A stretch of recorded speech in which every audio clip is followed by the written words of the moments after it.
En el día de hoy vamos a,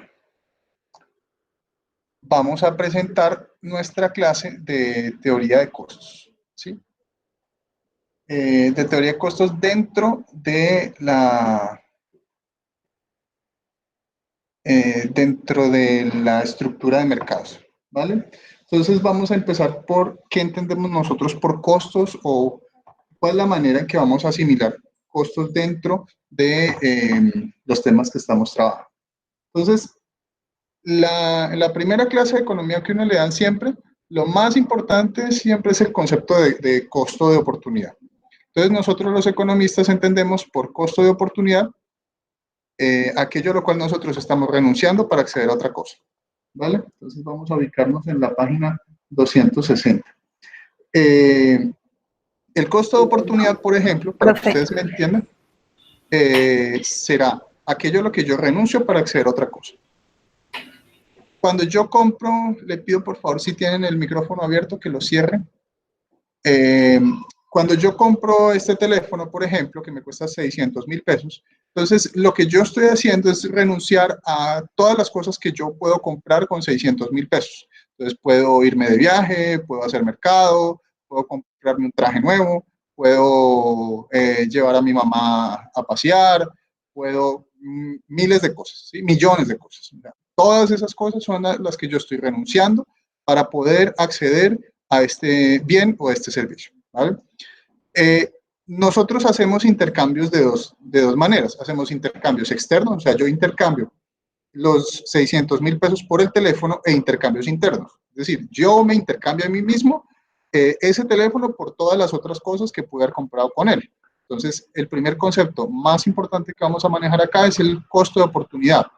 Entonces, nosotros podemos decir que podemos tener beneficios económicos, perdón, beneficios contables con pérdidas económicas. ¿Esto qué quiere decir? Muy sencillo. Va a querer decir básicamente que tenemos una posibilidad en donde obtengamos ganancias, pero estamos teniendo unos costos de oportunidad tan altos que puedo entrar en pérdidas. ¿Cómo se puede ver esto? Muy fácil. Yo, por ejemplo, si tengo un trabajo en el que gano, no sé, 10 millones de pesos, eh, podría renunciar a ese trabajo y aceptar otro en el cual me gane 5 millones de pesos y podría obtener ganancias financieras. O sea, si yo resto mis costos con mis ingresos, pues puedo obtener algún tipo de ganancias. Pero el costo de oportunidad, aquello a lo cual yo estoy renunciando para acceder a otra cosa, es demasiado alto, ¿cierto? O sea, queda perfectamente claro que aunque estoy recibiendo 5 millones de pesos, aquello a lo cual yo estoy renunciando, en realidad son 10 millones de pesos. Entonces, es una pérdida económica. Hay otro ejemplo que a mí siempre me gusta utilizar en esto, y es el tema de los profesionales de la medicina. Entonces, son a veces los especialistas, los grandes especialistas, son gente que gana mucho dinero. Entonces, se pueden ganar 20, 30, 40 millones de pesos. ¿A qué costo? Muchas de estas personas tienen que tener 2 y 3 trabajos, los fines de semana no paran, tienen turnos de 24, 48 horas de corrido, y muchas veces no ven a los hijos crecer, sus matrimonios se dañan, o sea, la vida familiar se destruye, terminan durmiendo por ahí en cualquier camilla, en el asiento de un carro, o sea, la calidad de vida a la cual acceden para poder comprar esto, eh, sí, a veces no les pagan, esa, estamos completamente de acuerdo. Eh, a la cual quieren acceder estos especialistas. No hablo de un médico general, digamos, un médico especialista, un neurólogo, un cirujano vascular, alguna cosa así, que tenga mucha especialidad y que gane mucho dinero. A veces el dinero, lo que está haciendo esa persona es comprar el deterioro de su familia a cambio de esto. Entonces, uno estaría dispuesto a renunciar a sus hijos por una cantidad de dinero, pues difícilmente. Entonces, aunque tú estés ganando mucho dinero, en realidad estás teniendo pérdidas económicas. ¿Por qué? Porque el costo de oportunidad de aquello a lo cual yo renuncio para acceder a otra cosa es muy alto. ¿Sí? ¿Queda perfectamente claro este concepto? Entonces, Bro, yo puedo dejar de ser economista y profesor de economía y me voy a dedicar a vender arepas en la esquina. Entonces, perfectamente lo puedo hacer y seguramente ganaría dinero. Ahora, el costo de oportunidad, aquello a lo cual yo renuncio para acceder a esto, es muy, muy alto. Y les cuento otra experiencia. Entonces, si yo me voy a Bogotá, posiblemente ganaría el doble o el triple de lo que me estoy ganando ahora, pero estaría lejos de mi familia. A mí me compensa más, es más productivo para mí, es más importante para mí estar cerca de mi familia que el dinero adicional que puedo obtener. Entonces, aunque reciba menos dinero, a mí me compensa. O sea, el costo de oportunidad de estar lejos de mi familia es absolutamente inmenso. ¿Sí? Aunque reciba menos dinero, pues tengo una mejor condición de vida. ¿De acuerdo? ¿Alguna duda profe, hasta acá? y Sí, sí, profe, yo tengo una duda. Entonces, ese costo de oportunidad, ¿cómo se vería en un ejemplo de dinero? ¿O es simplemente algo subjetivo, es algo absolutamente de subjetivo. percepción? Es absolutamente subjetivo, pero hay formas que nosotros lo podemos revelar, lo podemos volver objetivo, ¿sí? Entonces, usted ha escuchado eh, la expresión está muy caro, ¿sí? Usted lo ha dicho muchas veces seguramente en su vida. Usted va a comprar algo, ¿sí o no? Va a comprar el teléfono, el mismo teléfono, ¿listo? Entonces, le piden 10 millones de pesos por el teléfono. ¿Usted qué diría?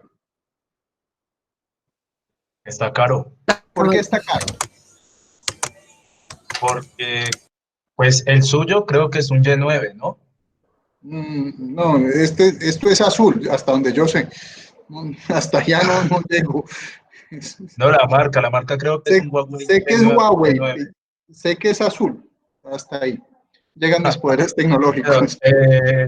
yo pensaría que está muy caro porque con respecto al mercado que hay de Sí, los celulares, habrían celulares que tendrían una mejor capacidad o mejor tecnología en comparación a este que me cuesta 10 millones y pueden que sean mucho más económicos o baratos.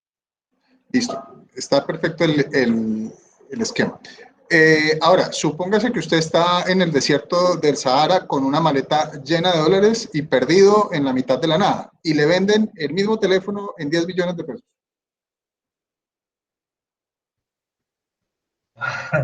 Pues ahí ya sí cambia el contexto, ahí sí ya pues lo compraría. Exactamente, es el contexto, es la percepción subjetiva del bien, depende de las circunstancias en las que esté la persona.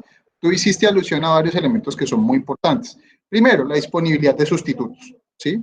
Si yo tengo sustitutos a la mano que puedo comprar en un precio igual o menor, pues no voy a comprar este, voy a comprar otro.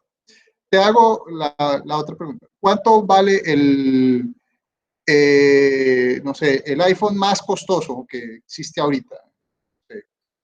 El más caro.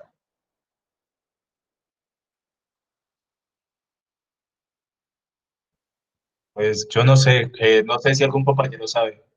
Bueno, pongámosle 7 millones de pesos. No creo que esté exagerando demasiado. Eh, todos podemos estar de acuerdo en que Apple es muy bueno, es excelente, pero la diferencia real que existe entre este teléfono y un iPhone realmente es muy pequeña, ¿sí? O sea, este sirve para llamar, sirve para tomar fotos, de pronto el otro tiene mejor resolución, me aguanta mejor los golpes, la batería le dura más, ¿sí? Pero esencialmente, el servicio que a mí me presta este teléfono de los humildes 600.000 pesos versus el otro que vale más de 10 veces más, es muy parecido. No quiero decir exactamente el mismo, pero es muy parecido. Ahora, ¿por qué hay gente que lo compra? Muy sencillo, porque valora más el producto que el dinero que tiene, ¿sí? Y porque para esa persona los servicios que le presta el teléfono son distintos, son mejores que este.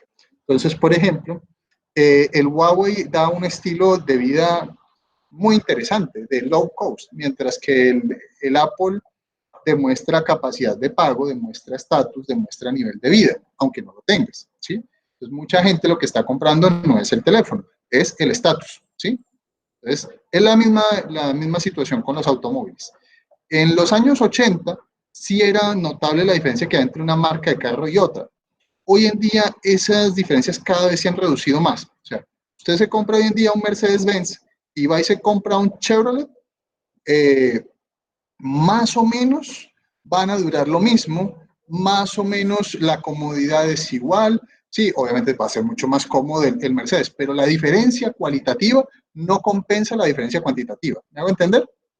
¿Qué es lo que compra la gente? Estatus. Entonces, allí hay un elemento muy importante a tener en consideración. ¿Sí? ¿De acuerdo? Listo. Entonces, eso en cuanto al costo de oportunidad. Entonces, ahorita vamos a hablar nosotros de la cuestión más fácil y más sencilla, y es, por beneficios vamos a entender los ingresos totales menos los costos totales. Aquí hay una diferencia que hay que hacer. Para los contadores, van a evaluar todos los ingresos que se apuntan en el libro de cuentas, menos los costos que se apuntan en el libro de cuentas. La diferencia entre los contadores y los economistas es que los economistas tenemos en cuenta el costo de oportunidad. Los contadores no, porque como acabamos de hacer ahorita alusión, en buena medida los costos de oportunidad proceden de un fenómeno psicológico, subjetivo, y es muy difícil de medir a veces. ¿Sí? Por eso no se contabilizan directamente. ¿Vale?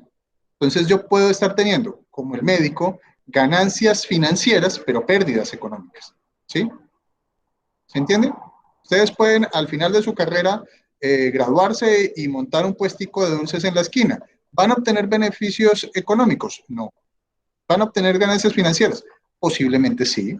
¿Vale?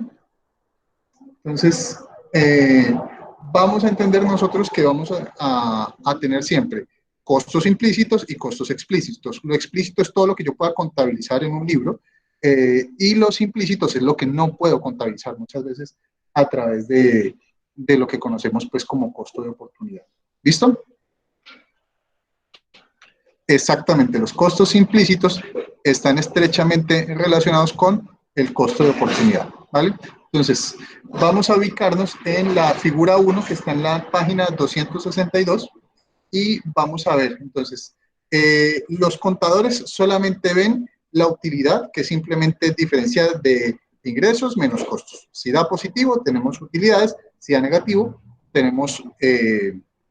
no tenemos utilidades, tenemos pérdidas. Los economistas tenemos que ver no solamente los costos explícitos, sino también los implícitos para poder tomar decisiones al respecto.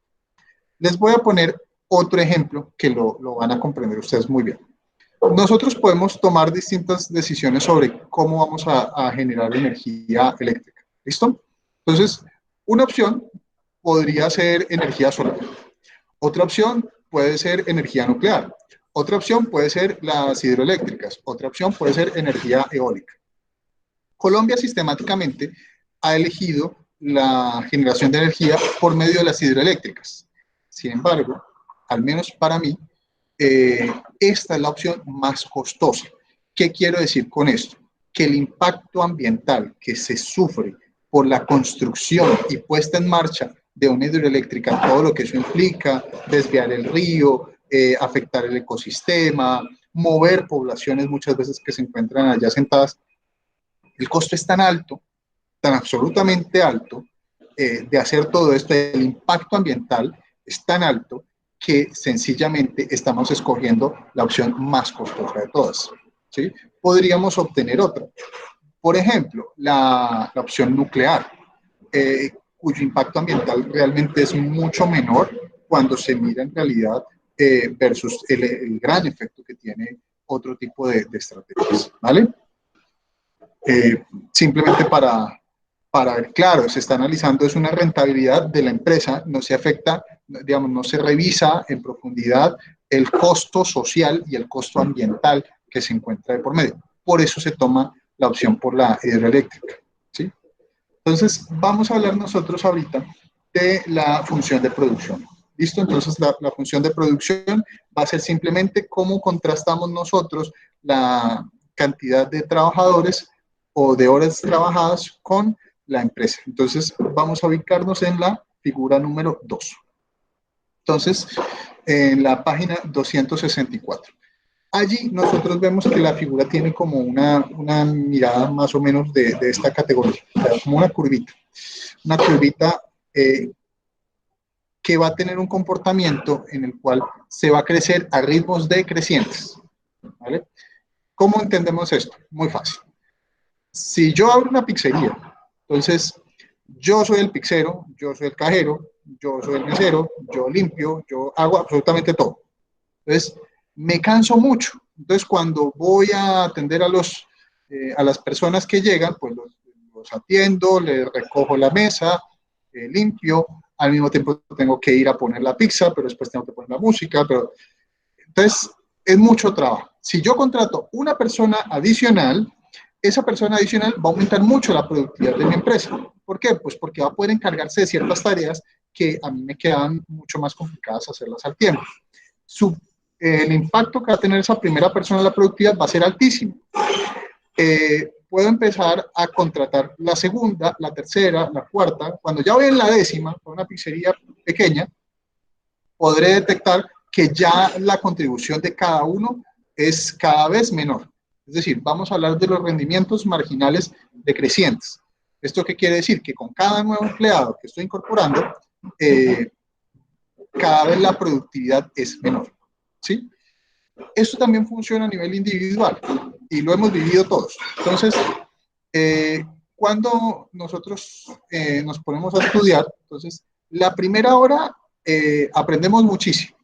La segunda hora un poco menos, la tercera hora un poco menos, hasta que llega el punto que incluso puede ser que seguir estudiando sea perjudicial, bien sea porque vamos a sacrificar horas de sueño o simplemente porque nos vamos a confundir más. Entonces tenemos una función de producción de esta naturaleza con rendimientos marginales decrecientes. ¿Queda claro? ¿Sí? Esto se llama la ley de los rendimientos marginales decrecientes. Y, por ende, los costos van a tener un comportamiento similar, pero no con rendimientos marginales decrecientes, sino con costos crecientes. O sea, cada vez me va a costar más a mí aprender. O sea, en la primera hora aprendí muchísimo, en la segunda hora menos, en la tercera menos, hasta que llega el momento en que incluso puedo desaprender, se me puede olvidar o me puedo enredar con lo que estoy trabajando y el efecto puede ser tremendamente perjudicial. ¿Vale? ¿Me van a hacer una pregunta?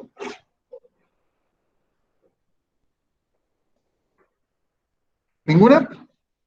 Listo. Profe, Sí, señora. yo no entendí la curva de los costos que acabo de explicar. ¿Me puedes hablar un poquito más alto, por favor?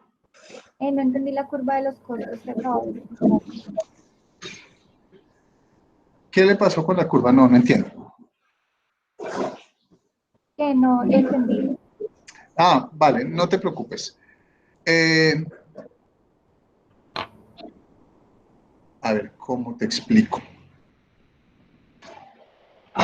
Supóngase que nosotros estamos en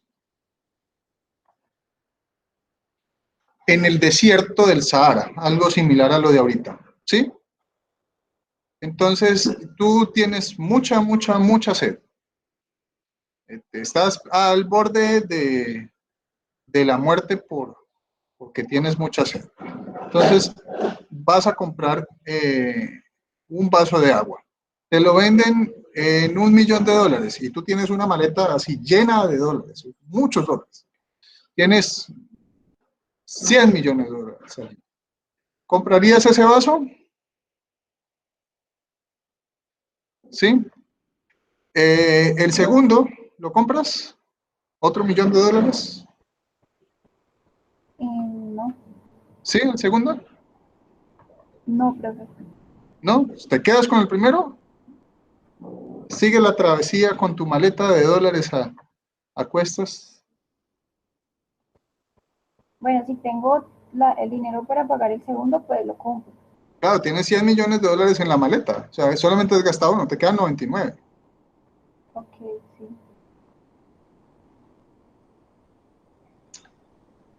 sí. Sigamos haciendo el ejercicio. Al tercero, al cuarto, al quinto, al sexto, al décimo. ¿Te tomarías 10 vasos de agua así, grandotes?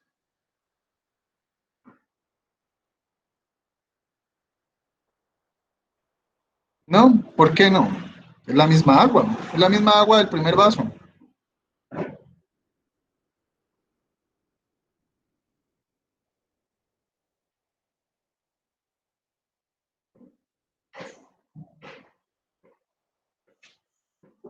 ¿Por salud?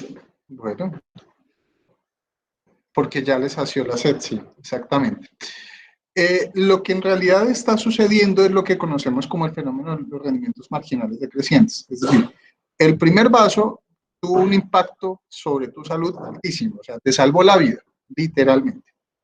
El segundo vaso te logra saciar la sed, el tercero más o menos te da bienestar, pero cuando tú ya vas en el décimo, ya no resistes más agua, ¿sí? Ya es absolutamente fastidioso tomar más agua. E incluso casi que habría que pagarte para que recibieras un vaso de agua adicional, ¿cierto que sí? Entonces, lo que vemos allí es que hay una relación decreciente entre el consumo de un bien o un servicio versus la utilidad o el gusto que podemos obtener por este bien, ¿vale? ¿Sí? Entonces, eh, por ejemplo, nosotros nos vamos a cine. Supongamos que la película, vamos a ir a ver El Señor de los Anillos. Entonces, El Señor de los Anillos dura 3 horas y media. Entonces, listo. Te viste la primera película, te gustó. ¿Eres dispuesta a darte la segunda parte, que son otras 3 horas y media? Bueno, digamos que sí, eres fanática. Llevas allí 7 horas sentada. La tercera parte, ¿estarías dispuesta?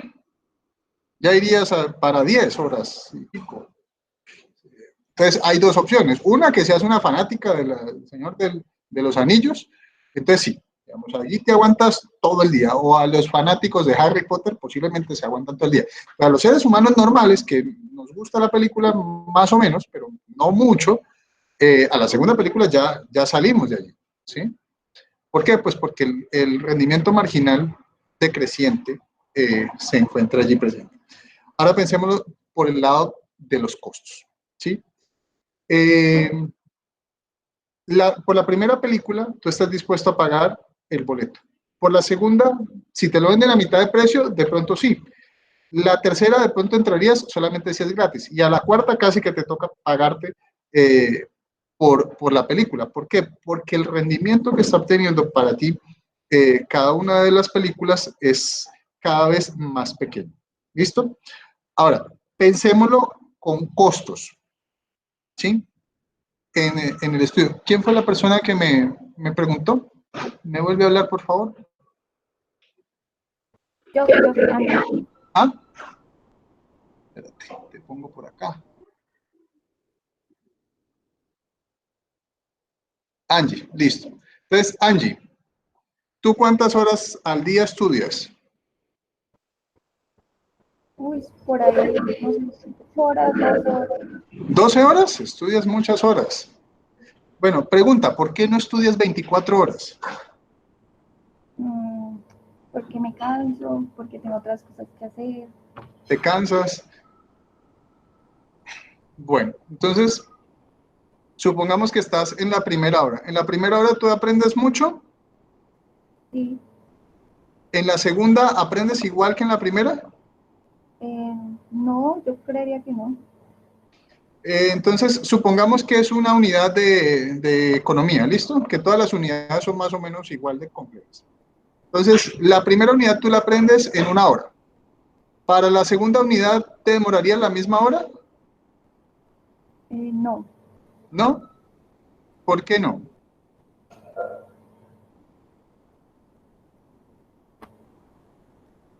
¿Por qué no te demoraría la misma hora? Me demoraría más. De pronto te cansas, o sea, supongamos que te cuesta 1 hora y media. La tercera unidad posiblemente te cuesta 2 horas. La cuarta unidad te puede demorar 3 horas. ¿Por qué? Porque el cansancio va haciendo efecto en ti y lo que sucede es que cada vez te cuesta más incorporar los estudios, digamos, los conocimientos en ti. Entonces, esa curva de costos lo que nos está mostrando es eso, que cada vez nos cuesta más eh, acceder a una unidad más de conocimiento. ¿Sí? ¿Se entiende? Sí, entiendo, profe. Listo. Los dos fenómenos están estrechamente relacionados, el disfrute de los bienes y servicios con los costos de estos bienes y servicios, ¿de acuerdo? Profe, yo tenía otra pregunta.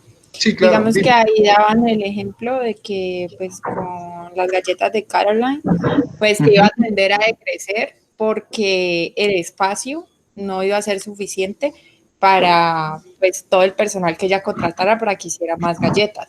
Sí, Pero claro. si yo mejoro el espacio a largo plazo, la idea no sería que, o sea, yo pienso que las empresas siempre las estrategias es que crezca en vez de decrecer. Diste con la palabra mágica, largo plazo. Los análisis que estamos haciendo acá son de corto plazo. ¿Qué quiere decir el corto plazo en economía? Quiere decir que uno de los factores productivos está fijo. Bueno, dos, la tierra y el capital. El trabajo lo podemos modificar, o sea, podemos contratar varios trabajadores o despedir varios trabajadores. Lo que nos queda un poco más complicado es ir y conseguir otro local, decorarlo, ponerlo en marcha y demás como estás planteando tú. En el momento en que yo abro otro local o tengo la posibilidad de abrir otro local, ya no es el corto plazo, es el largo plazo. ¿Estamos claros? Sí, profe. No, tú tienes razón. La idea es que uno pueda ir ampliando su negocio. Sin embargo, entre más amplíes tú tu negocio, tú como dueño cada vez va a ser más difícil controlarlo. Cuando lo tienes en pequeño, pues más o menos conoces a todos los empleados, los controlas allí directamente. A medida que el negocio va creciendo, imagínate que se vuelve una multinacional. Entonces, ¿cómo haces tú para controlar las galletas que están haciendo en Beijing a esta hora si le están poniendo la cantidad de nueces que tú quieres? Es muy complicado, o sea, cada vez es más costoso el control de la organización desde una autoridad central, ¿sí? Por eso muchas veces las empresas dejan de crecer, porque se vuelve más costoso el crecimiento que lo que obtienen a cambio, ¿sí?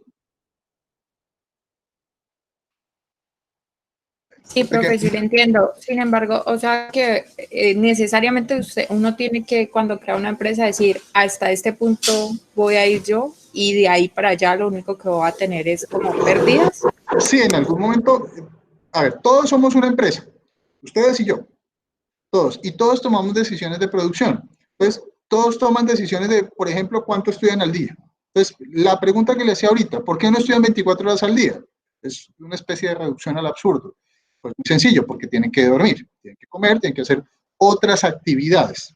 Entonces, a mí me compensa 1 hora, 2 horas, 3 horas de sueño más que lo que voy a aprender. O sea, casi que si no sueño, digamos, si no duermo, voy a desaprender, voy a perder lo que hice. Entonces, me sale más útil dejar de estudiar unas horas y más bien descansar, ¿sí? Y todos los días tomamos decisiones de esta naturaleza y las empresas con ellas ocurre lo mismo. Entonces, a veces toman la decisión de crecer hasta determinado punto, porque de pronto crecer más puede implicar muchos más costos que los beneficios potenciales que pueden tener, ¿sí? Eso es lo que marca como el límite muchas veces del crecimiento de una empresa, ¿de acuerdo? Por el fenómeno que te acabo de mencionar, que es muy difícil controlar una empresa tan grande. Imagínense, uno estar todos los días controlando todo esto. Esto nos lleva a una pregunta, digamos, a la pregunta que nos hacían hace un rato sobre los salarios y qué puede pasar con la crisis económica que estamos teniendo. Existe en economía una cosa muy interesante que se llama el teorema de la imposibilidad del socialismo de Ludwig von Mises. Lo que va a decir Mises es que para el planificador centralizado va a ser imposible poder obtener toda la información que se encuentra en la base. Entonces, imagínense todos los días el señor Duque tratando de pensar cuánto es el precio de un limón en Colombia. Y solamente estamos hablando de un bien y un servicio. O sea, ¿cuánto debería costar un limón en Titiribí, en Tuluá, en Palmira, en San Andrés, en Providencia, en Soacha? O sea, es una locura. Planificar la actividad económica desde arriba es una auténtica locura. ¿Por qué? Porque no logran obtener toda la información necesaria para llevarlo a cabo. Lo único que puede hacer el Estado al respecto en esto es garantizar la propiedad privada. Y entre más interviene sobre la economía, pues es más potencialmente destructivo. ¿Por qué?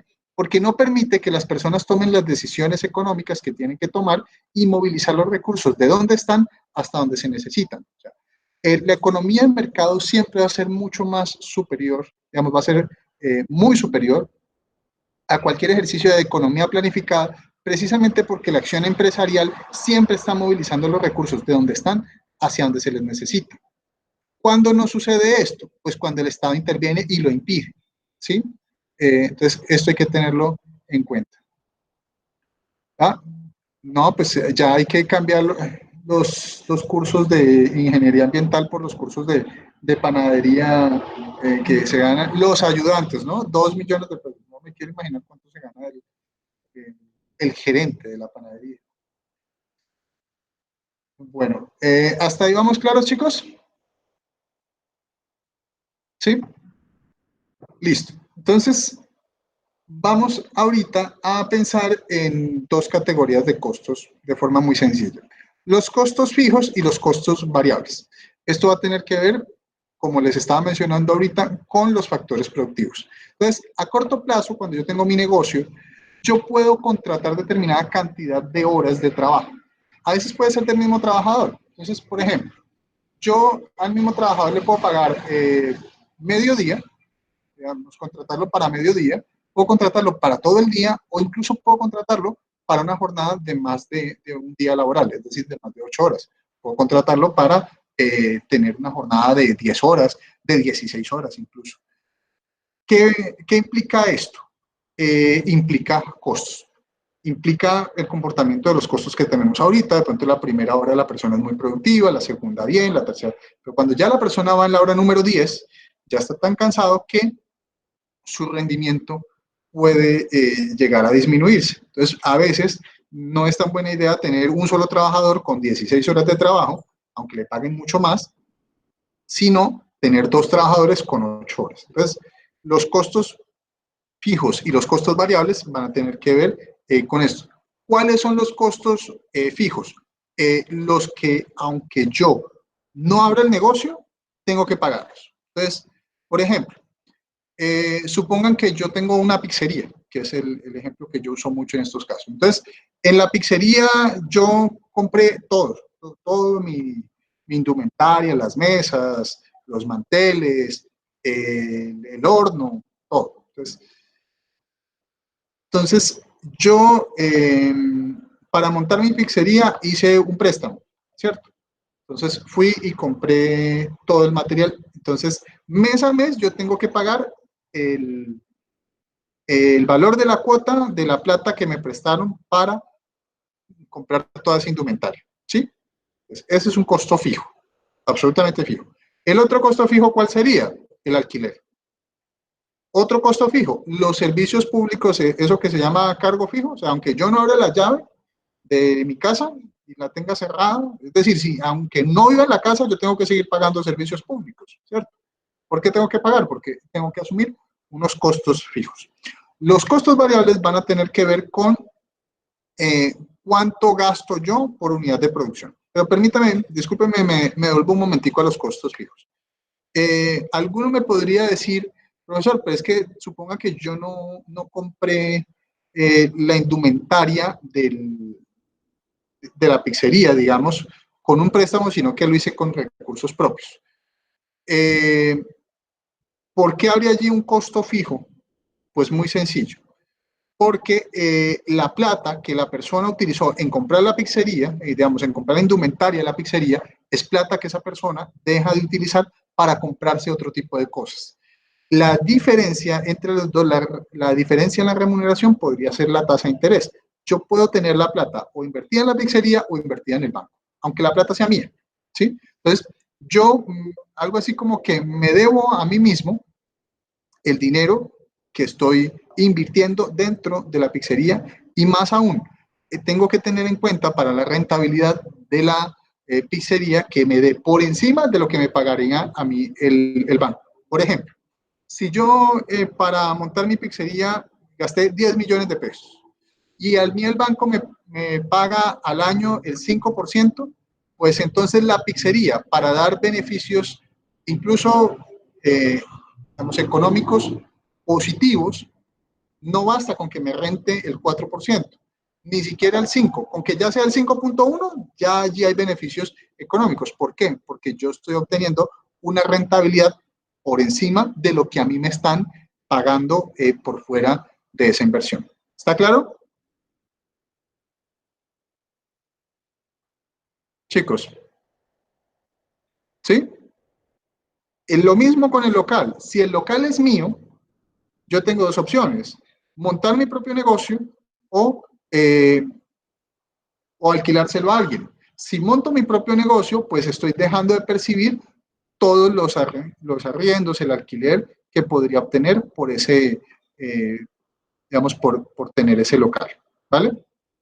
Ahora, el costo variable. El costo variable va a tener que ver con la producción de pizzas, como es normal. Entonces, una producción de pizzas me va a tener que asumir ciertos costos. Entonces, primero, el costo de la energía adicional que estoy gastando en producir la pizza, digamos, meterla al horno, el costo del aire acondicionado si lo tengo, de ventiladores si los tengo, el costo, eh, de los meseros que tengo, de músicos si los estoy pagando, o sea, todas estas cosas tendrán que verse también en el costo variable de cada pizza. Pero bueno, pensemos que no va a haber absolutamente nada más, sino solamente la pizza. Pues, ¿cuál sería el costo variable de producir una pizza adicional? Pues la masa, los tomates, no sé, el salami, lo que se le ponga allí a la pizza. Esos serían como nuestros costos fijos.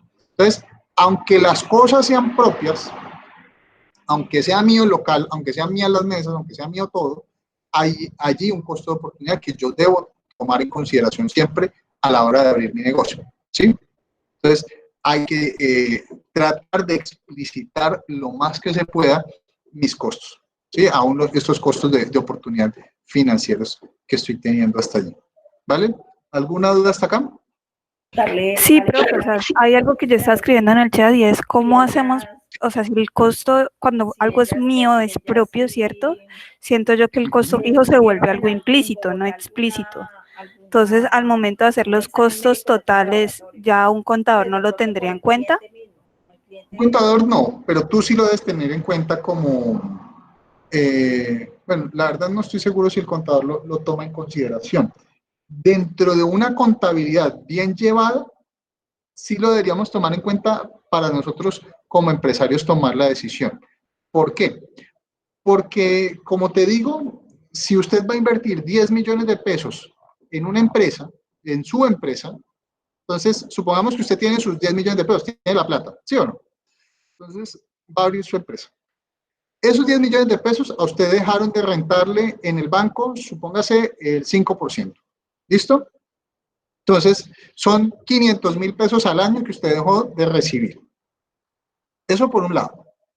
Por otro lado, el local también es suyo y ese local da un arriendo de 1 millón de pesos. Entonces, la pizzería debería dejar de ganancias al menos más del alquiler y al menos más del rendimiento del capital que usted está invirtiendo allí para poder obtener ganancias, perdón, beneficios económicos, al menos que cubran esos dos frentes, ¿sí? ¿Se entiende hasta acá? Chicos. Sí, profe. Ahora, volvamos al ejemplo del neurocirujano. Entonces, el neurocirujano le dio por volverse pizzero. ¿Ustedes qué opinan? ¿Tiene ganancias económicas el tipo?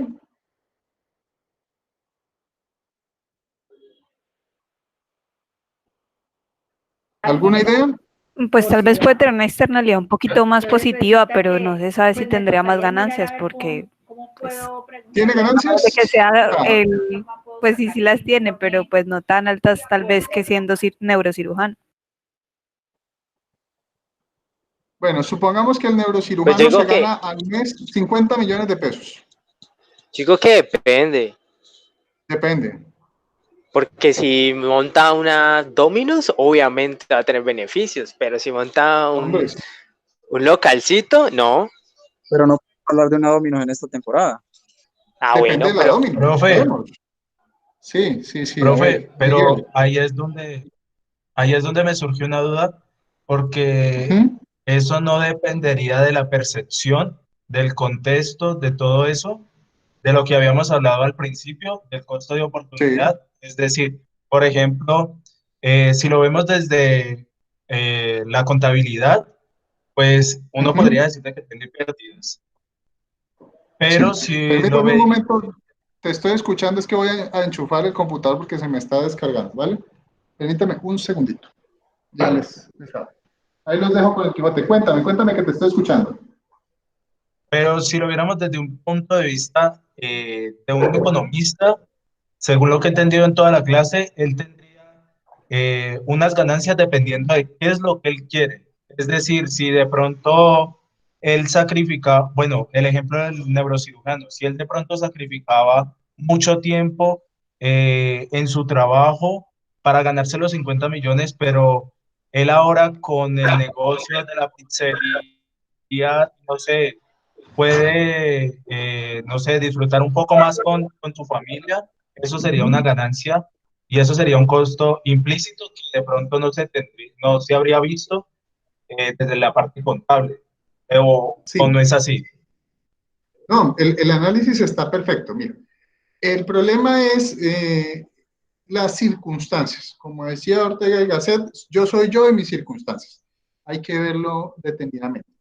Suponga, si nosotros pensamos que al tipo le encanta ser neurocirujano, que simplemente la plata se la gana sin tener demasiados esfuerzos a nivel familiar, bajo horarios normales, y al tipo le fascina ser neurocirujano, volverse pixero podría llegar a ser un sacrificio si él disfruta mucho siendo neurocirujano o siendo pixero. Si lo disfruta igual, es un sacrificio, claramente, está perdiendo, ¿vale?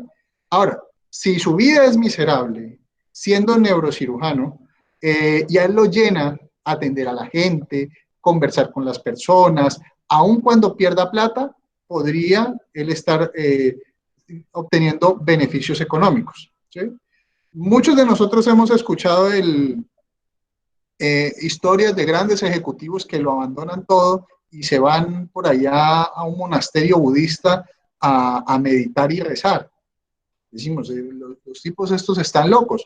No, para él eso le genera un beneficio mayor y le aporta más a su vida que simplemente estar ganando dinero. Puede ser. Para otra persona puede ser que simplemente el ganar dinero le aporte más que el templo budista. Eso puede suceder. Depende de las circunstancias, ¿sí? Pero en términos generales, si nosotros pensamos que las personas están igual de satisfechas siendo pixero que siendo neurocirujano, pues claramente habría una pérdida muy importante allí. ¿Vale? ¿Queda claro? O sea, la percepción del bien o del servicio. Aquí va a ser muy, muy importante. ¿Sí? ¿Está claro? Listo, chicos. Entonces, vamos a avanzar un poco más con ciertas denominaciones que van a ser bastante fáciles de comprender. El costo fijo, entonces son... Profe, Sí, dime. qué pena, es que como se me corta la llamada, pues no podía decirle la pregunta que tengo.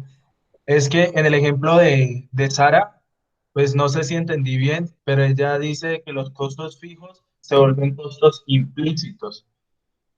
¿Por qué? ¿Por qué se vuelven costos implícitos? No, los Si un costos... costo fijo es algo que se debe ver como explícito para ver si uno está teniendo un beneficio contable con respecto a lo que uno ve como ganancia. Entonces no entiendo por qué lo Precisamente de reclaman ahí surge como mi costo duda. fijo. Porque es Sí, que no, como el profesor dice que no se puede tener en cuenta ese costo como, o sea, es más bien la pérdida de lo que le hubiese podido haber generado invertir ese dinero en otra cosa. muchas veces en los libros de contabilidad nosotros no vamos a encontrar ese ejercicio de todas aquellas cosas a las cuales nosotros podríamos acceder con ese dinero o con ese tiempo. Eso no lo vas a encontrar tú en los libros de contabilidad, ¿sí? En esa medida es un costo implícito, pero ojo, los costos fijos no son costos implícitos. Todo lo que nosotros podamos poner en un libro de contabilidad es explícito, absolutamente todo. ¿Está claro? Pues ¿Sí? entonces, ¿cómo haríamos Mi para profe, ese caso, profe? Pues, ¿cómo hago yo para decir, no, bueno, entonces coloquemos aquí los 30 millones que no se ganó, si se supone que eso lo hace un economista, no un contador? Pero Sí. es que yo entiendo que es, disculpen un momentico, yo entiendo que es como que es más para uno evaluar esa situación que más que vaya a quedar en los libros de contabilidad. Sí, Pero entonces ahí exactamente. está ¿Por qué? como cojo el costo total, ¿no? Porque pues el costo total es costos fijos más costos variables. Y si mi costo fijo es algo implícito, entonces, ¿que todo mi costo total es costo variable? pues es que yo en el libro, cuando hablan de los costos fijos, en vez de los costos explícitos e implícitos, hablan como de las posibles, así lo entendí yo, de las posibles ganancias que yo podría obtener si estuviera haciendo otra situación. Por ejemplo, en el libro hablan sobre que es, bueno, no me acuerdo el nombre de la chica, coloquémosle Juana, de que Juana, digamos, tiene la empresa, pero que ella, si ella hubiera dedicado su tiempo a ser programadora, iba a ganar otro tipo de dinero, que sería un costo implícito. Pues eso fue lo que yo entendí. Bueno, y el profesor se fue. Entonces esperemos a ver qué nos dice. Sí, porque es que yo también entendí exactamente lo mismo. Y cuando él empezó a decir que cuando ya es, por ejemplo, tu negocio propio, sí o que es tu local, es porque es tu casa, ¿no? Y es tu casa propia, vos la pagaste a un término indefinido con tales ahorros, suponiendo que son ahorros, pues que es un dinero que vos tenés guardado. Él decía entonces que ese costo fijo era todo ese dinero que era tuyo, que habías ahorrado y que no habías invertido en otra cosa. Entonces ahí me entra la duda, porque entonces ya ese costo no es explícito, o sea, porque pues ese costo fijo se vuelve ahí como variable, o sea, yo no sé, se me vuelve como raro, no queda, pues como de manera contable no queda para hacerlo.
Él no ha dicho cómo va a ser el parcial, ¿cierto?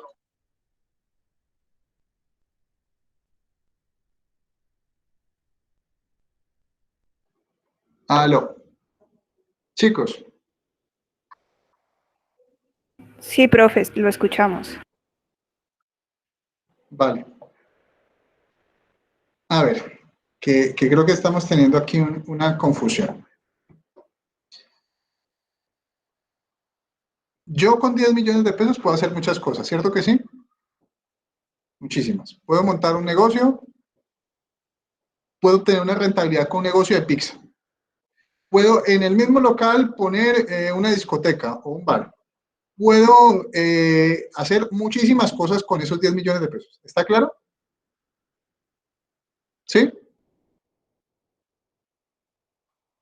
Sí, profe. incluso con distintas rentabilidades. A todo eso, a todo ese análisis, yo le llamo el costo de oportunidad. Eso es una cosa. ¿Listo? No estoy queriendo decir con esto que los 10 millones de pesos sean implícitos. De hecho, son explícitos. Es plata que yo necesito para empezar mi negocio. ¿Está claro? Ahora, Sí, señor. yo tengo que hacer un análisis para mi negocio. ¿Cuál es ese análisis? Si en lo que yo me voy a dedicar me compensa a mí y me genera beneficios financieros. Son dos análisis distintos. Entonces, puede ser que yo esté en un negocio que detesto, que aunque obtenga beneficios financieros, me cuesta muchísimo trabajo llevarlo a cabo. ¿Vale? Entonces, por ejemplo, una actividad criminal. Yo podría dejar de ser profesor de economía y dedicarme al mundo de la mafia. Entonces, en el mundo de la mafia posiblemente podría obtener mayor rentabilidad financiera, pero a mí me costaría muchísimo, porque iría en contra de mis valores, de la forma como yo entiendo la vida, y podría ganar incluso más dinero, pero el costo para mí sería muy alto. Entonces, entendiendo eso. Ahora, ¿cómo dividimos nosotros los costos ya de la pizzería? Dejemos el mundo de la mafia atrás. En la pizzería, yo para hacer la primera pizza, todo lo que sucede antes de hacer esa primera pizza es costo fijo. ¿Ya? Comprar las sillas, pagarle a Saico y a Simpro, a bomberos, cámara de comercio, el arriendo, todo eso, todo eso es costo fijo. ¿Está claro? ¿Sí?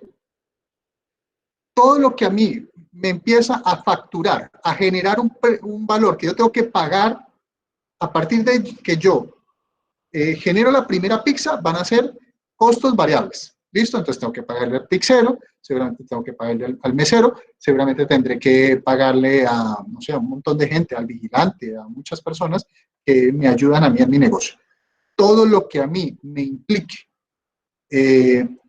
facturas, dinero que sale, son costos explícitos y costos contables, que yo puedo dividir en dos. Uno, antes de hacer la primera pizza, y dos, de la segunda pizza en adelante. ¿Sí? El costo de los salarios puede ser fijo o variable. Me explico. Si yo tengo el negocio abierto o no, yo tengo que pagarle normalmente a un contador para que me haga las finanzas del negocio. ¿Sí? ¿Está eso claro? Aunque no abra nunca. Yo tengo que hacer unas declaraciones, de hacer unos formatos de impuestos y voy a necesitar un contador, quiera o no quiera abrir el negocio. Mientras el negocio figure en papeles, eso me va a generar a mí unos impuestos. En ese sentido, el salario del contador es un costo fijo. ¿Está claro? Ahora bien, lo que a mí me implica de ahí en adelante abrir el negocio me va a implicar un costo variable. Por ejemplo, si yo tengo el negocio, aunque esté cerrado, si le estamos pagando a alguien la vigilancia, se abre o se cierra el negocio, no importa. Al vigilante hay que pagarle, ¿sí? O a la seguridad hay que pagarle. O si tengo un sistema de alarmas, tengo que pagarlo. Esos son costos fijos. Ahora, todo lo que a mí me implique movilizar recursos para hacer una pizza, ya de ahí en adelante voy a tener que considerarlo como costos variables. Entonces, al pizzero le puedo pagar 1 hora, 2 horas, 3 horas, o no contratarlo. ¿Sí? Si no lo contrato, no hay pizza. Ahora, para hacer la pizza necesito contratarlo. En esa medida, el pizzero es un costo variable. ¿Estamos claros? Profe, entonces el costo de mano de obra directa es fijo y el costo de mano de obra indirecta es variable. ¿Y cómo es la directa y la indirecta que me perdí? No, pues es que esos términos pues de generación y evaluación de proyectos. Entonces, ya, no. ellos allí hablan sobre que, bueno, en una empresa siempre hay una mano de obra directa, que sería la nómina de todas las personas que trabajan, Y como, pues lo que yo entendí es que mano de obra indirecta son pagar por horas o tercerizar algunas cosas de mi empresa. Ujú. Entonces, asociándolo con eso, un costo fijo, bueno, aparte del arriendo, de todo esto, sería también el salario de la mano de obra directa y un variable sería el costo, los semifijos No, mira, o acá lo, de mano de obra indirecta. entiéndemelo desde esta perspectiva para que no te enredes tratando de asociar las categorías, ¿vale? Todo lo que a ti te implique en estos momentos generar facturas o generar pagos por hacer una pizza son costos variables. ¿Listo? Simple, para que no te me vayas a enredar con lo otro. O sea, todo lo que ¿Vale? esté relacionado con el bien es un costo variable. Exactamente. Para yo hacer una pizza necesito movilizar unos recursos y pagar unas facturas. Todo eso serán costos variables. La masa, el orégano, la sal, no sé, todo. El vino, si le echo vino a la masa, todo lo que yo movilizo para hacer una sola pizza. O la segunda, o la tercera, o la quinta. ¿Sí? ¿Se entiende? Chicos. Sí, señor. ¿Listo? Bueno. Vamos a entrar ahorita, entonces, con otro tipo de análisis. Nosotros hablamos del concepto de lo marginal en economía. Lo marginal en economía quiere decir una unidad adicional. Entonces, todos los días estamos nosotros tomando decisiones marginales. Entonces, uno se levanta por la mañana y tiene que salir a trabajar, en este caso de la habitación a la sala o al estudio. Entonces, uno toma una decisión básica. 5 minuticos más o me levanto ya. Lo hacemos todos los días, ¿cierto? Entonces, es una decisión marginal. ¿Será que me tomo 5 minutos más durmiendo o 5 minutos más trabajando o 5 minutos más desayunando? ¿Sí? Esto en cuanto a que el tiempo es limitado. No podemos estar durmiendo y trabajando. Bueno, conozco gente que sí, pero en general no lo hacen. Los productores tienen que tomar la decisión sobre cuestiones marginales. Por ejemplo, sigamos con la pizzería, ¿les parece? Entonces, una pizzería abre normalmente, no sé, a las 6 de la tarde. ¿Por qué abre a las 6 de la tarde? Pues porque de las 6 en adelante es que la gente empieza a pedir pizzas, supongamos. ¿Por qué no abre a las 5?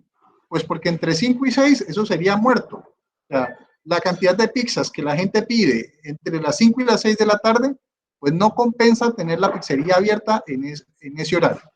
¿Se entiende? Todos los días estamos tomando decisiones, tanto la pizzería como nosotros. ¿Por qué ustedes entraron a la clase el día de hoy? Pues porque subjetivamente han valorado que la clase, el tiempo que van a gastar acá, les reporta un beneficio mayor que estar descansando, que estar haciendo otro tipo de actividades. ¿Listo? ¿Queda claro el concepto de lo marginal? Entonces, nosotros vamos a tomar en consideración este concepto para el análisis. Vamos a hablar, vamos a ubicarnos en la página 269, donde aparece la figura de los costos de producción allí. Entonces, vamos a explicar punto por punto. ¿Les parece? Entonces, el primer concepto es el costo marginal. El costo marginal es el costo de producir una unidad adicional. ¿Listo? Entonces, pensémoslo desde la perspectiva de ahora, que explicábamos hace un momento. Entonces, estudiar una unidad de economía. Entonces, al principio, una unidad nos costaba 1 hora. Después nos costó 1 hora y media. Después nos costó 2 horas. O sea, cada vez cuesta más aprender una unidad adicional de economía. Entonces, esa curva que dice CMG es costo marginal y tiene una pendiente positiva, que en este caso lo están haciendo como si fuese una recta, nos están diciendo allí que es constante. O sea que aquí el costo marginal es constante. ¿Listo? Aparece en rojo. va a aparecer en azul lo que dice CTP, que es costo total promedio. El costo total promedio es la operación que resulta de coger el costo total y dividirlo entre las cantidades que estamos produciendo. Por ejemplo, si yo estoy produciendo, no sé, una unidad, solamente una, y mi costo fue de 1 millón de pesos, de todos los costos, sumando los costos variables y los fijos, entonces esa unidad me costó a mí, en promedio, 1 millón de pesos. Ahora, si yo ya no produzco una, sino que produzco 10 con la misma cantidad de dinero, pues el costo total promedio no será de 1 millón de pesos, sino que será de 100.000 pesos. ¿Sí? Normalmente, el costo total promedio va a tener un comportamiento de disminución paulatina. Primero va a disminuir mucho y después va a disminuir lentamente, incluso puede llegar el momento en que vuelva a poder crecer.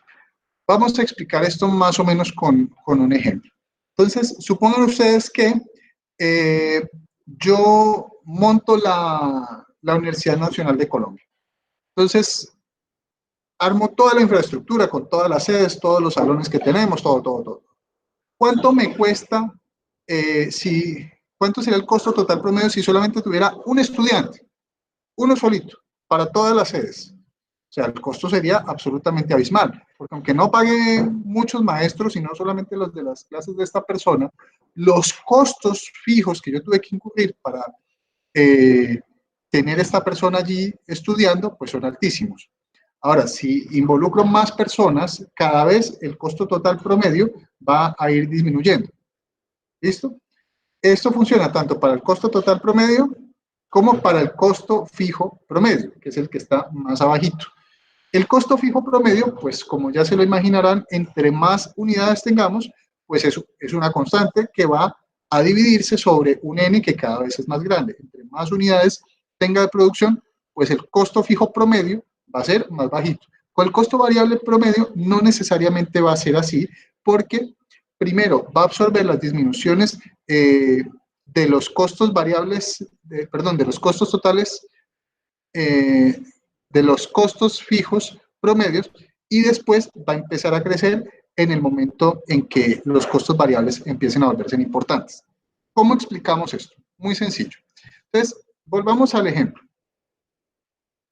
A medida que va aumentando la capacidad en la Universidad Nacional, entonces los costos totales promedios de cada uno de los estudiantes va a ser cada vez más bajito, ¿sí? Entonces, paulatinamente más estudiantes, entonces la división total va a ser que sea cada vez menor. Sin embargo, va a llegar un momento en que la ampliación de cobertura ya nos exija a nosotros otro tipo de elementos. Entonces, el salón está demasiado lleno, ya está abarrotado, a la gente le toca incluso parada. Entonces, allí la calidad puede verse afectada porque estamos aumentando la cantidad de personas que estamos atendiendo. Con la pizzería puede suceder igual, entonces, y lo hemos visto en muchos negocios. Al principio un negocio es muy bueno, la comida es muy buena, la pizza es deliciosa, pero a medida que se va masificando, como que descuidan esos detalles y ya el costo de atender 10 personas o 100 personas o 1 millón de personas va a ser mucho más elevado. Esto nos lleva a una consideración importante en cuanto a lo marginal. Nosotros hablamos de lo marginal como una unidad adicional, pero es una unidad relevante. ¿Qué quiere decir esto? Para Coca-Cola no va a ser relevante pensar si ellos producen o no producen una lata más de Coca-Cola, no. Coca-Cola toma las decisiones con base en 1 millón de latas más. Ellos toman las decisiones con base en millones, en cientos, en miles, bueno, no sé en cuánto, pero no en unidades de a uno, ¿sí? Sí, igual con nosotros. Si uno va a comprar un automóvil, entonces le dicen, este vale 10 millones, 1 peso, y este vale 10 millones, 2 pesos. No es una unidad relevante para nosotros. De pronto la unidad relevante pueden ser 100.000 pesos o 1 millón de pesos. Eso puede ser una unidad relevante para transformar una decisión económica. ¿Listo? ¿Se entiende hasta acá? ¿Alguna duda? Yo les recomiendo que revisen muy bien el texto. Psicológicamente, ¿no? Sí, claro. A veces pasa que a la gente le ponen, el carro no vale 10 millones, vale 9.999.999. Pero bueno, digamos, normalmente eso no le afecta a uno, o uno cree que no. Supongamos que no le afecta. ¿Sí?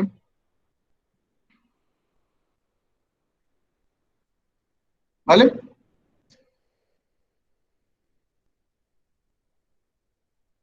¿Alguna pregunta?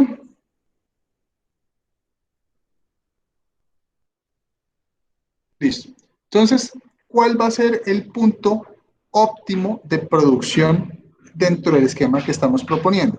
El punto de intersección donde la curva de costo marginal se cruza con la curva de costo total promedio. ¿Por qué? Porque ese es el punto donde por unidad nos va a costar menos producir. Sí, a partir de ese momento, la curva de costo total promedio va a empezar a crecer. Dicho de otra manera. La pizza entonces empieza a reducir el costo total promedio. Me llega hasta, no sé, a 1.000 pesos producir una pizza. En el momento en que ya esa pizza ya no vale 1.000 pesos, sino que vale 1.100, 1.200, 1.300, es ese punto en donde el costo marginal se cruza con el costo total promedio. Allí es el punto eficiente para todas las estructuras de mercado que vamos a revisar y siempre vamos a hablar de que el punto donde nosotros vamos a hacer el análisis o donde vamos a escoger producir va a ser el punto donde el costo total promedio se iguala con el costo marginal. En términos matemáticos, nosotros vamos a abstraernos y a pensar lo siguiente. Hemos dicho que que las ganancias van a ser los ingresos totales menos los costos totales, ¿sí o no? Cuando nosotros derivamos con respecto a las unidades, es decir, hacemos como una especie de derivada parcial allí con respecto a las unidades, entonces lo que decimos es cómo cambian los costos con respecto a una unidad adicional. Es decir, eso es el costo marginal. Y asimismo, los ingresos el ingreso marginal sería cómo cambia los ingresos totales cuando vendemos una unidad adicional. Entonces, tendríamos que para maximizar nosotros nuestras utilidades sería tomar ese valor de las utilidades que son ingresos menos costos y derivarlas con respecto a las unidades. Todo esto nos va a llevar a que, como lo plantean en el libro, los ingresos marginales sean igual a los costos marginales. Cuando esto sucede es cuando nosotros logramos maximizar nuestras ganancias en toda esta estructura de mercados que estamos proponiendo. Esto va a valer tanto para, para el monopolio, oligopolio, competencia monopolística y competencia perfecta, para absolutamente todos. Sin embargo, lo vamos a ir viendo en detalle con todos uno a uno. ¿Listo? Profe, ¿me repite ahí cuando el costo marginal es igual a qué? Al ingreso marginal. Ah, ya. ¿Sí? Bueno, finalmente vamos a ubicarnos en la página 272 y vamos a hablar del concepto de economías de escala. ¿Vale? Entonces, muchas veces las empresas tienen que tomar decisiones a largo plazo. ¿Qué significa a largo plazo? Ya lo hemos dicho. Cuando yo puedo variar todos los factores productivos, cuando puedo variar tierra, capital y trabajo, absolutamente todos. Entonces yo ya voy a pensar si voy a abrir otra sucursal de mi pizzería, voy a volver una cadena, un emporio, así como las pizzerías famosas que conocemos, Papa John's, Domino's, bueno, no sé, todas las que ustedes conocen. Entonces hay tres posibilidades. Si yo abro otro negocio, bueno, no pensemos tan en grande, pensemos que yo voy a simplemente abrir otro local. Entonces, yo tengo un localcito en el centro y voy a poner otro en las Mercedes. Listo. Hay tres posibilidades que pueden ocurrir. Primero, que al poner otro local para producir el doble, ¿cierto? Entonces, mis costos pueden tener tres escenarios. Primer escenario, que los costos sean exactamente los mismos por pixa. Entonces, allí tendría rendimientos constantes a escala. Entonces, si al duplicar tierra, capital y trabajo, todos los factores productivos, yo tengo exactamente los mismos costos, pues entonces tengo rendimientos constantes a escala. ¿Listo? Ahora, si cuando aumento mi producción al doble, porque abrí otro local, si yo estoy teniendo un costo de producción más bajito, porque de pronto puedo comprar más insumos, puedo negociar por mayores esos insumos y demás, entonces estoy obteniendo rendimientos crecientes a escala, ¿vale? A esto le llamamos también las economías de escala. Por esto, a veces a algunos negocios les puede interesar ampliarse, crecer, porque sus costos tenderán a reducirse. Sin embargo, hay una tercera posibilidad, y es que al duplicar digamos, todos los insumos, tierra, capital y trabajo, absolutamente todo, los costos pueden crecer. Entonces tengo allí rendimientos decrecientes a escala, o lo que se llaman las deseconomías de escala, porque yo abro el otro negocio, entonces de pronto ya me sale más costoso controlar a los empleados, de pronto se pierde más el material, se desperdicia, no atienden bien a las personas porque yo estoy en el otro local, no puedo estar pendiente de los otros empleados.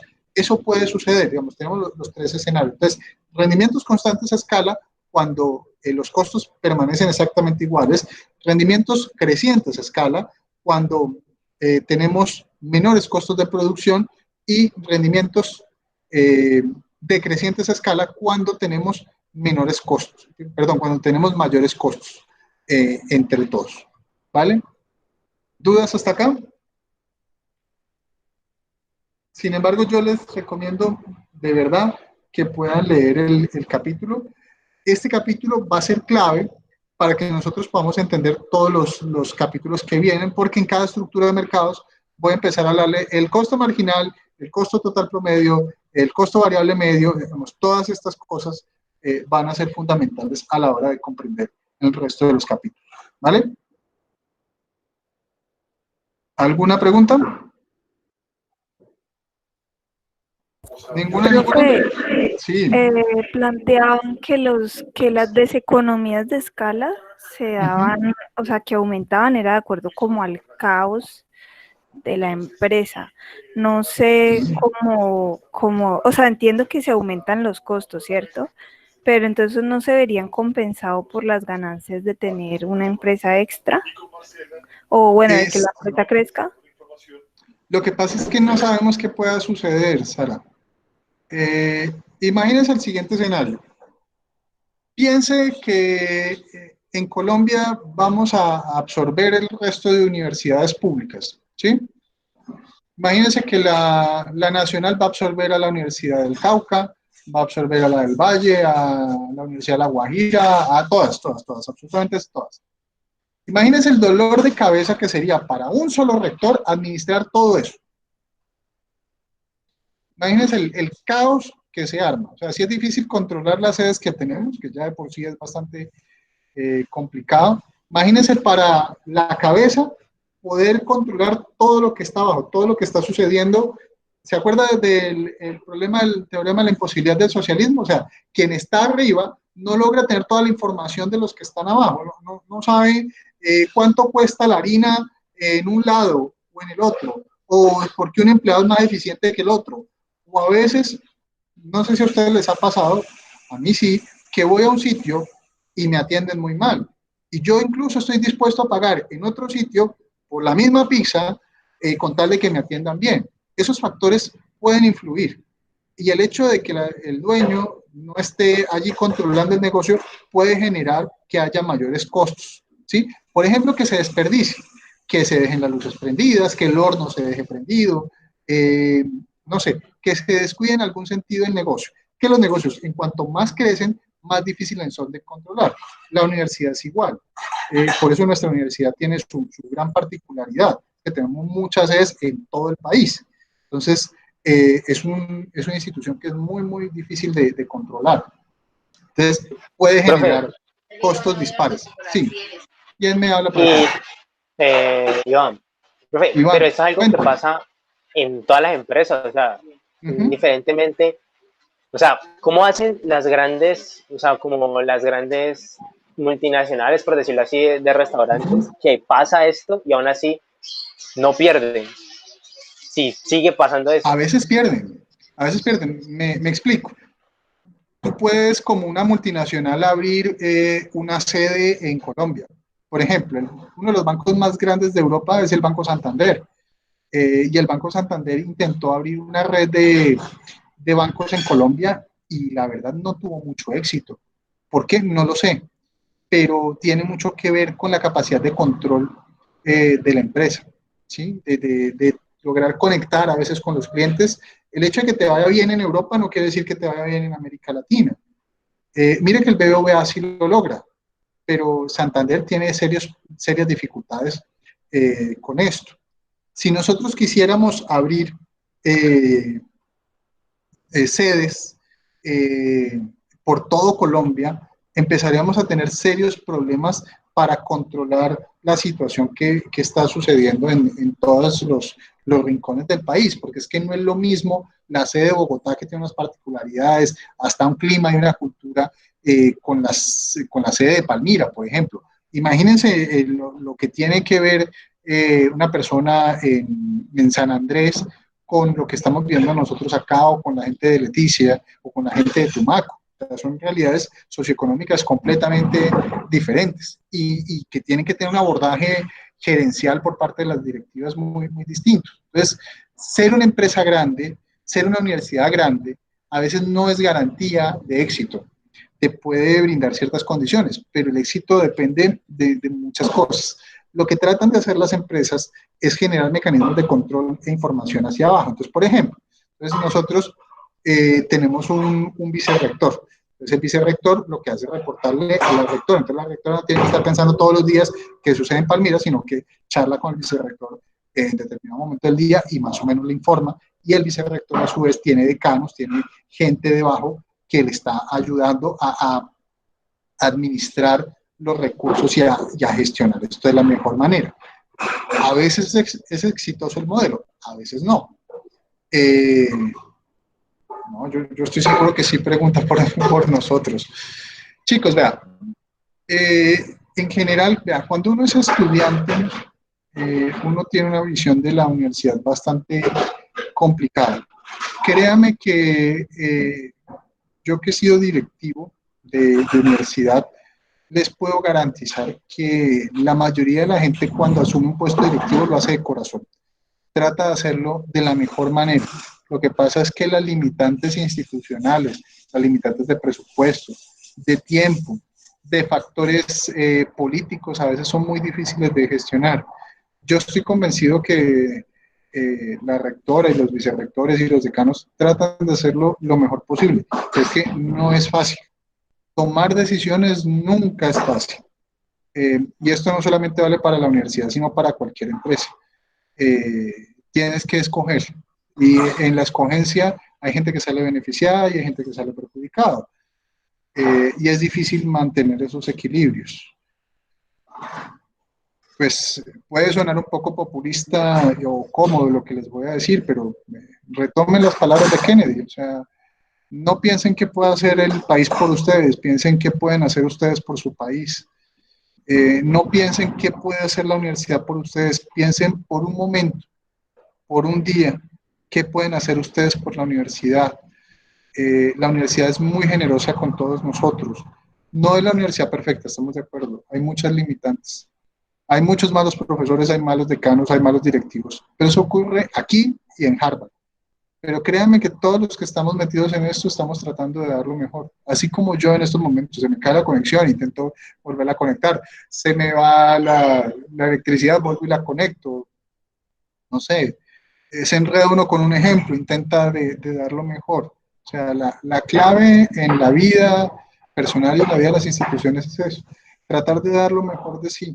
Y créanme que estamos en eso, todos. Sus profesores, sus decanos, la rectora, todos estamos en eso. No juzguen con tanta dureza a veces los intentos de los directivos y de los profesores. También lo hacemos desde nuestras limitaciones personales, desde nuestras limitaciones cognitivas, desde nuestras limitaciones emocionales, que son muy importantes. Estas son cosas que uno va aprendiendo conforme pasa el tiempo y conforme asume responsabilidades. Cuando uno no tiene responsabilidades en la vida, criticar es muy fácil.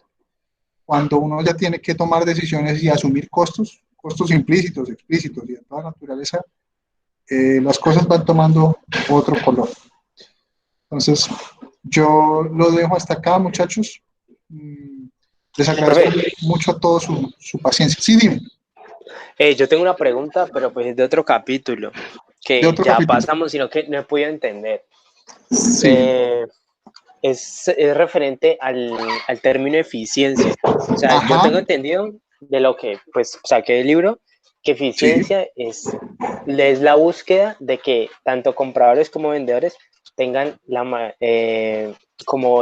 mayor excedencia o beneficio de una situación. Pues así lo entiendo yo.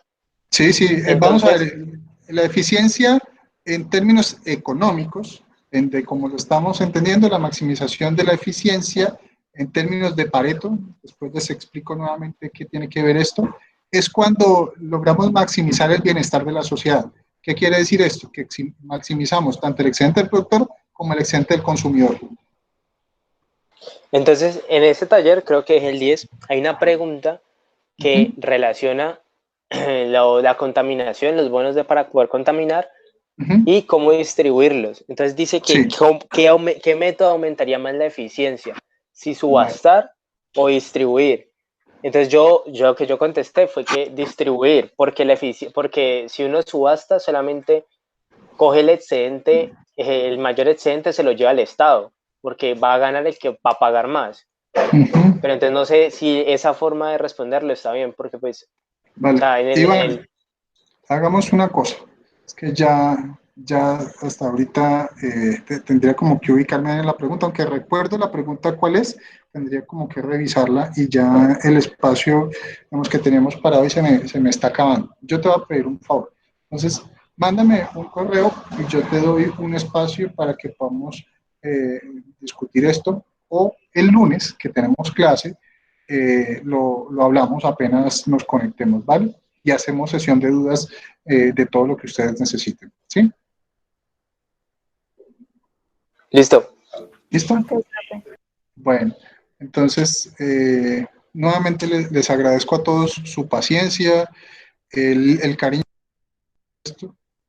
el cariño que le están poniendo a esto y nada, a dar lo mejor los muchachos, porque los tiempos que se vienen son duros, son muy difíciles y tenemos que estar preparados. Y yo creo que estamos dando lo mejor y podemos obtener muy buenos resultados con todo esto, no solo con la materia, sino con el país. Un abrazo para todos y cuídense mucho. Que estén muy bien.